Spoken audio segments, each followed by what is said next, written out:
দর্শক সবাইকে স্বাগত জানাচ্ছি বিজয় টিভির নিয়মিত আয়োজন স্টার কাস্টে। পুরো সময় জুড়ে আমি সজল খান আছি আপনাদের সাথে, এবং আমার সাথে যিনি আছেন তাকে সবাই আপনারা চিনেন। বাংলাদেশের চলচ্চিত্র অঙ্গনের খুবই প্রিয় মুখ। আমার সাথে আছেন চিত্রনায়িকা শিরিন শিলা। শিরিন শিলা, তোমাকে স্বাগত জানাচ্ছি। কেমন আছো? খুব ভালো আছি। তুমি কেমন আছো? আমিও ভালো আছি। তোমার হাসি দেখেই তো সবাই মুগ্ধ হয়ে যাবে। থ্যাংক আচ্ছা, ইউ। তোমার হাসি দেখে প্রথম ক্র্যাশ যে ছিল তাকে কি তোমার মনে পড়ে, বা তোমাকে চিরকুট দিয়েছিল, বা এমন কিছু মেমোরিতে আছে কিছু? আমার মনে পড়ে না। আমার হাসির প্রশংসা আমাকে সামনাসামনি সবাই করে। সো স্পেশালি এরকম চিরকুট দিয়ে কোনো প্রশংসা আমি এভাবে পাইনি। আমি একটু জানতে চাই যে ভাইয়ের কাছ থেকে তোমার প্রশংসা আসে কিনা? একদমই না। কেন? আসলে ও আমার কখনোই প্রশংসা করে নাই। জীবনের শুরুতে ৬ বছর আমরা প্রেম করেছি। ৬ বছরেও ও কখনোই প্রশংসা করেনি। বরঞ্চ ও আমাকে যে জিনিসগুলো আমার ভালো, ওগুলো ও আমাকে এমনভাবে মানে খোঁচা মেরে, মেরে উল্টাটা সবসময় বলে। আর ও আমাকে খালি পচায়।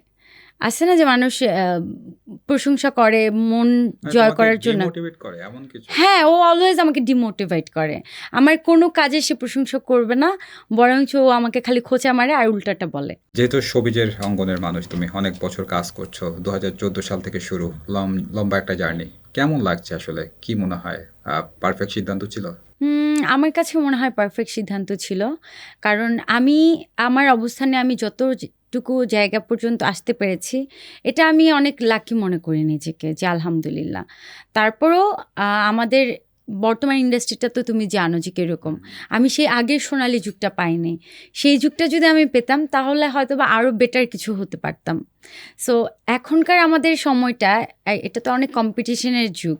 সো এই সময়টা টিকে থাকা, এই সময়টা মানুষের হৃদয় জয় করা, মানুষের কাছে পরিচিতি অর্জন করা, এটা অনেক টাফ একটা ব্যাপার।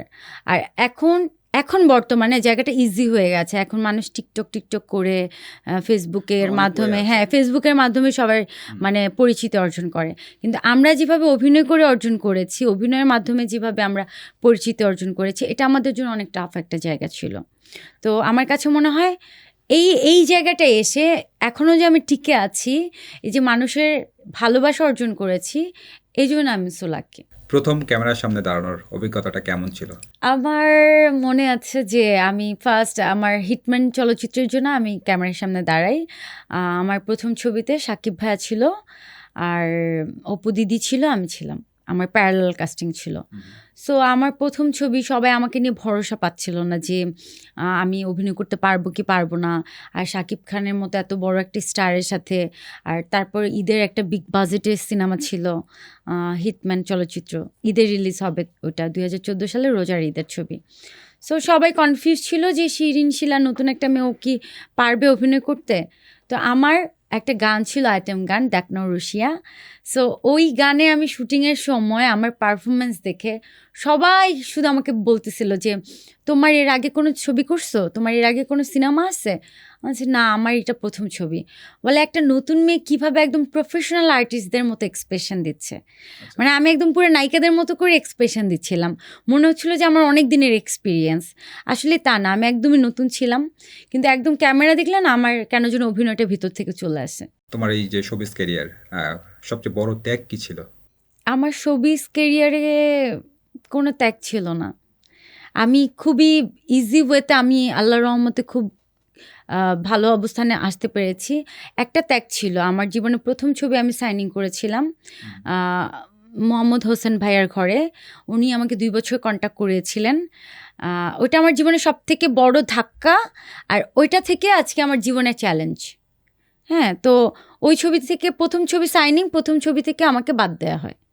পরে ওই ছবিতে ববি আর বাপ্পিকে কাস্টিং করানো হয়। সো পরে আমি খুব কান্না করেছিলাম যে আর সিনেমাই করব না। আমি প্রথম শখ করে একটা সিনেমা সাইন করলাম, আমাকে বাদ দিয়ে দিল, আমি আর সিনেমাই করব না।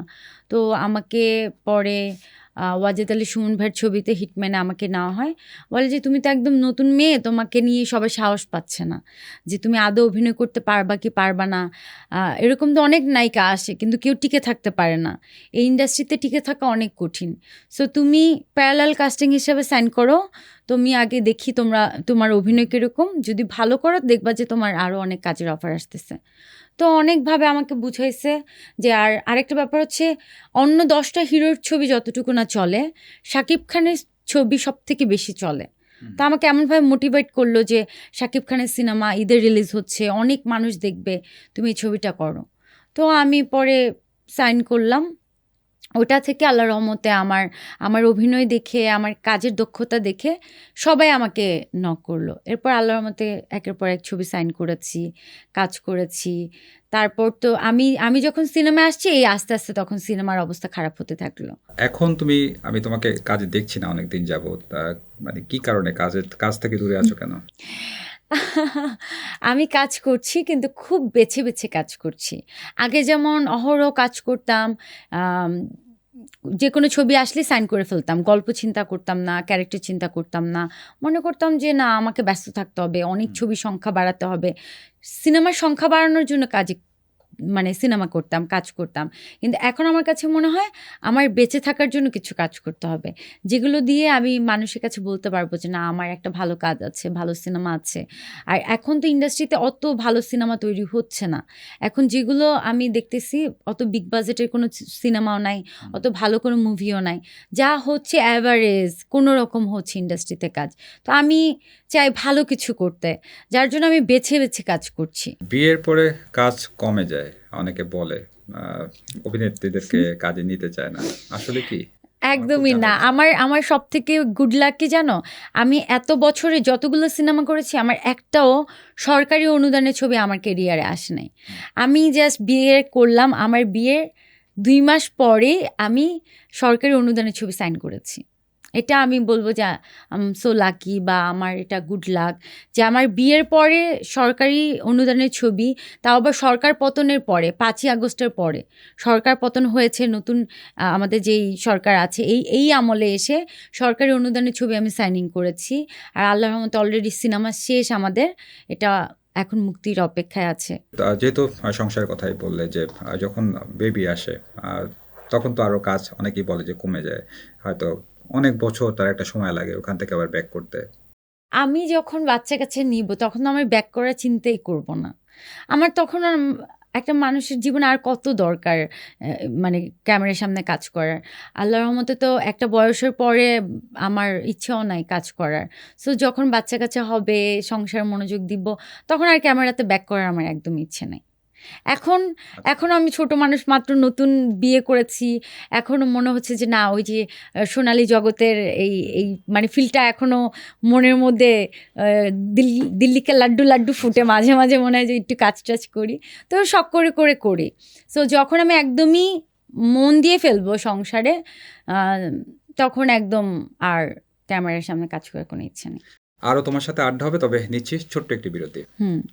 দর্শক দেখছেন স্টারকাস্ট, নিচ্ছি ছোট্ট একটি বিরতি, ফিরে আসছি একটু পরেই। সে পর্যন্ত সবাই সাথেই থাকুন।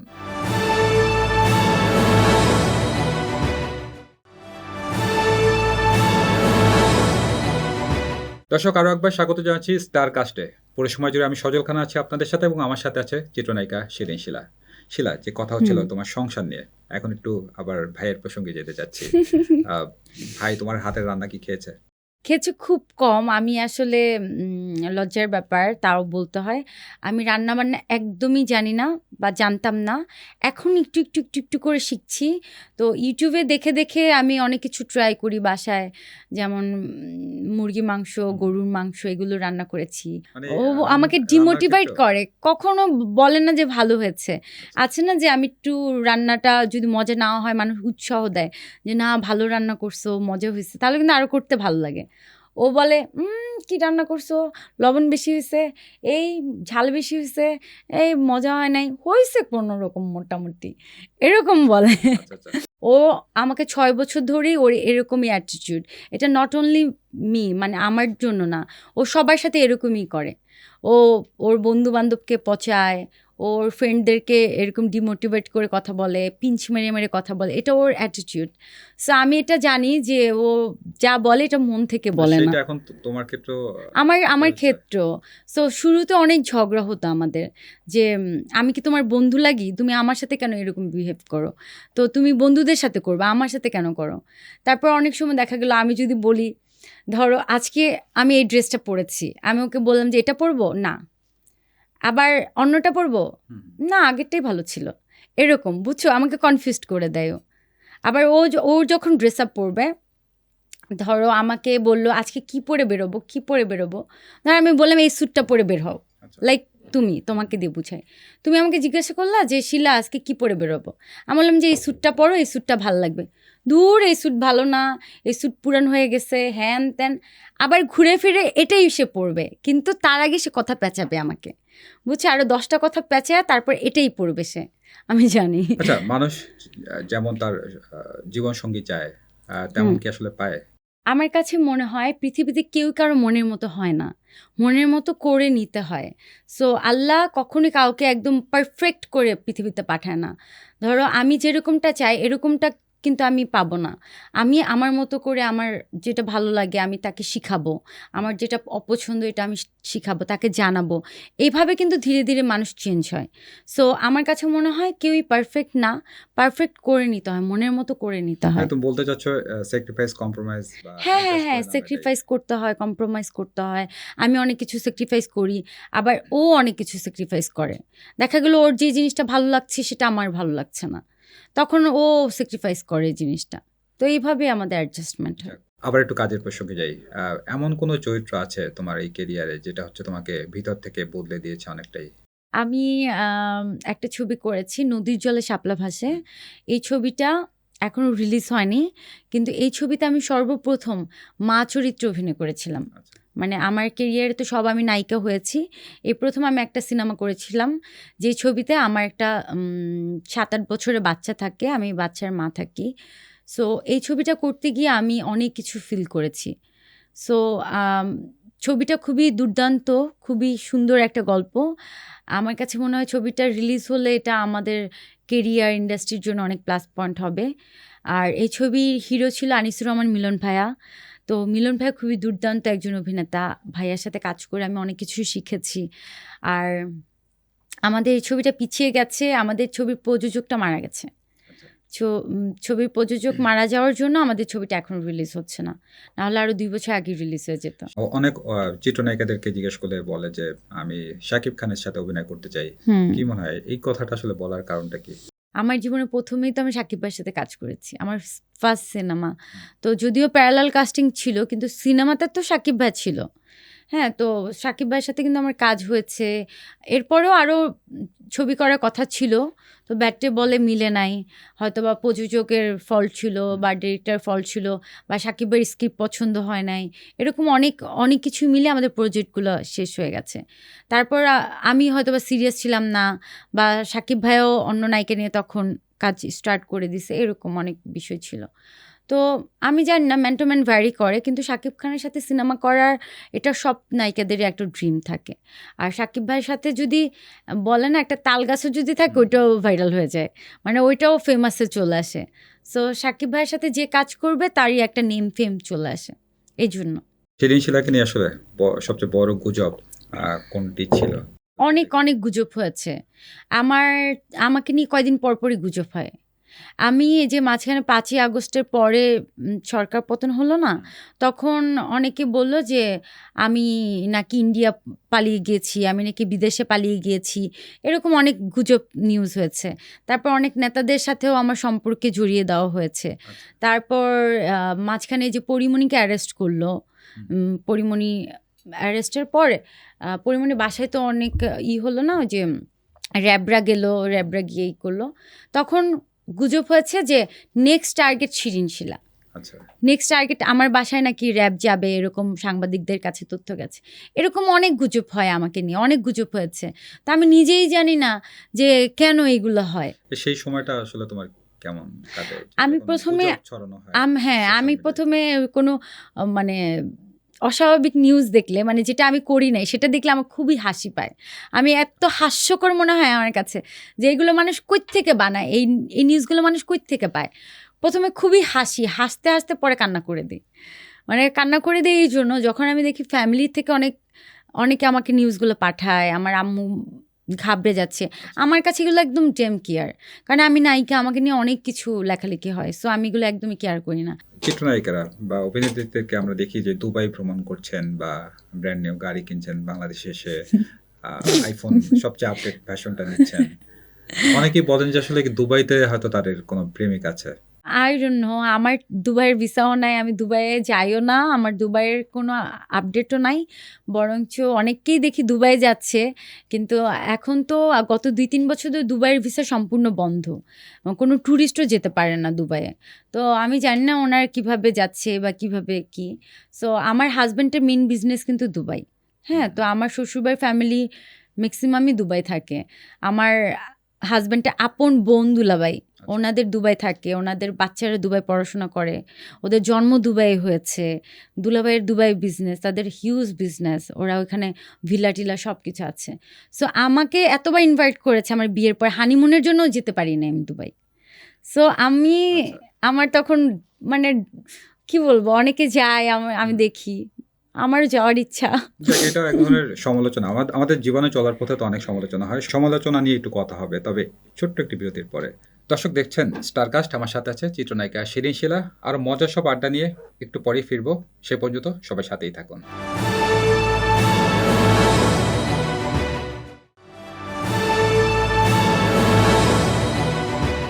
দর্শক, আরো একবার স্বাগত জানাচ্ছি স্টার কাস্টে। আমার সাথে আছেন চিত্রনায়িকা শিরিন শিলা। কথা হচ্ছিল সমালোচনা নিয়ে।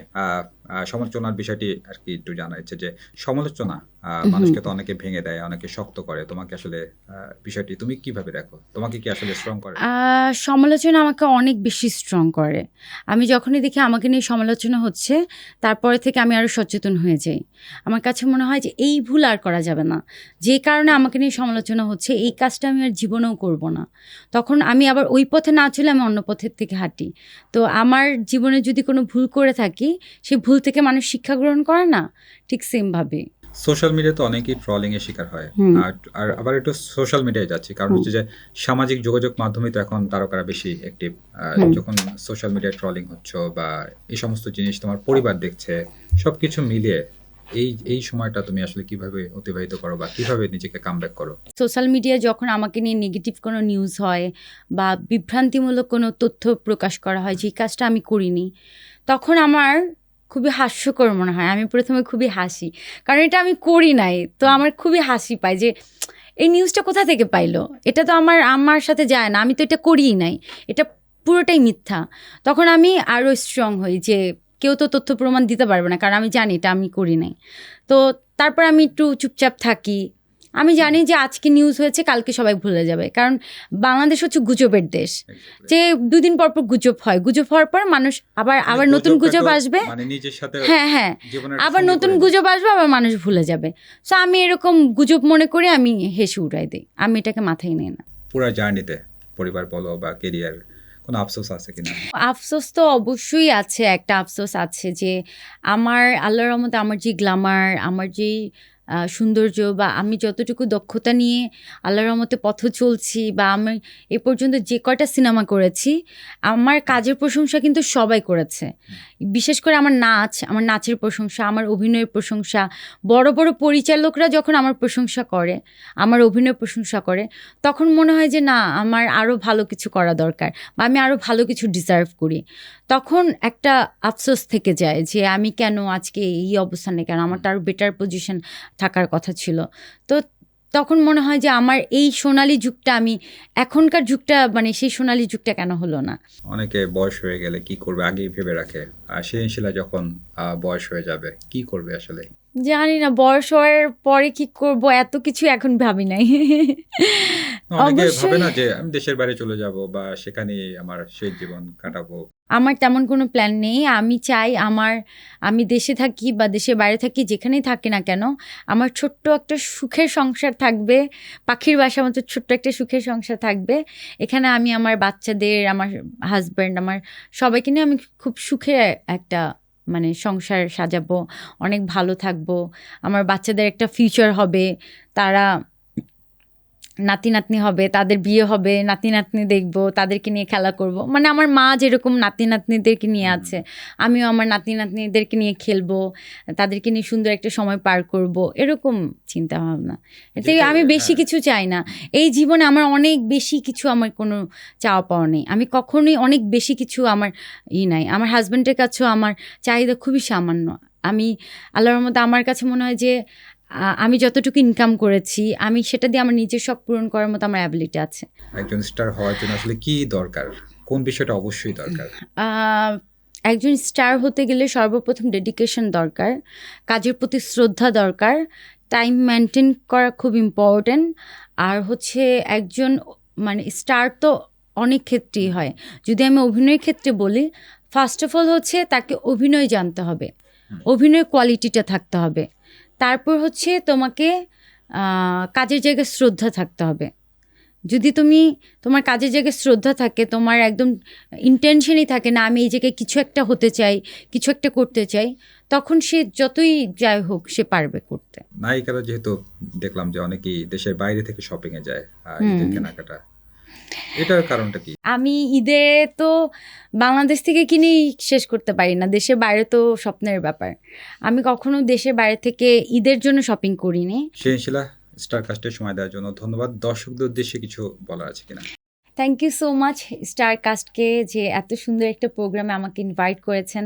আর থ্যাংক ইউ সো মাচ সজল তোমাকে। তোমার সাথে আজকে আমার অনেক দিন পর একটা জমিয়ে আড্ডা হলো, গল্প হলো, আমার খুব ভালো লেগেছে। আর দর্শকদের উদ্দেশ্যে বলতে চাই আপনারা আমার জন্য দোয়া করবেন, আমি যেন আমার সুন্দর কেরিয়ারটাকে ধরে রাখতে পারি বা আমার সংসারটাকে সুন্দরভাবে ধরে রাখতে পারি। এটা আমার জন্য দোয়া করবেন।